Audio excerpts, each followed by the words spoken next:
c'est historique. Bonjour Fabrice Delméda. Bonjour Mathieu, bonjour Céline, bonjour Eva, bonjour à tous. Oh la vache, quel professionnalisme. Aujourd'hui a lieu la séance inaugurale du nouveau Parlement européen. Les 751 députés élus en mai vont prendre officiellement leurs fonctions.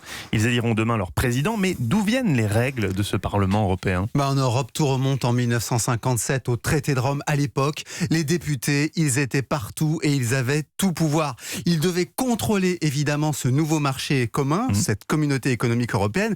Mais on a oublié que les députés contrôlaient aussi le Conseil de l'Europe à Strasbourg, qui accueillait, par parenthèse, dans le même local, l'Assemblée parlementaire européenne, née du traité de 57. Ils étaient aussi au contrôle de la communauté européenne du charbon et de l'acier. Depuis 1952 et depuis 1949, il existait même une assemblée informelle de parlementaires de l'OTAN.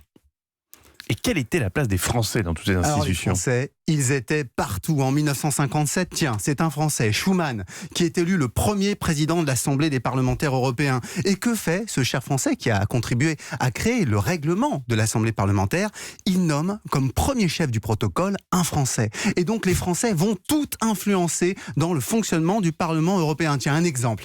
Les huissiers, vous voyez, avec leurs belles chemises blanches, leurs costumes noirs, leurs chaînes autour du cou et des clés. Ben oui, c'est français. Ça remonte à 1789. Ils étaient chargés de surveiller les portes de l'Assemblée nationale à l'époque, et donc on a gardé cette coutume et ça continue même après 1979, après l'élection des députés au suffrage universel direct. Et ces emprunts à la tradition française ont-ils suscité des critiques ? Allez, faut bien le dire. On l'imagine. Il y en a eu un. Allez. Vous savez, en France, quand on élit le président de l'Assemblée nationale, celui qui préside l'Assemblée ce jour-là, c'est le doyen de l'Assemblée, le plus âgé des présents. Or, au Parlement européen, on avait adopté la même règle. Je vois venir.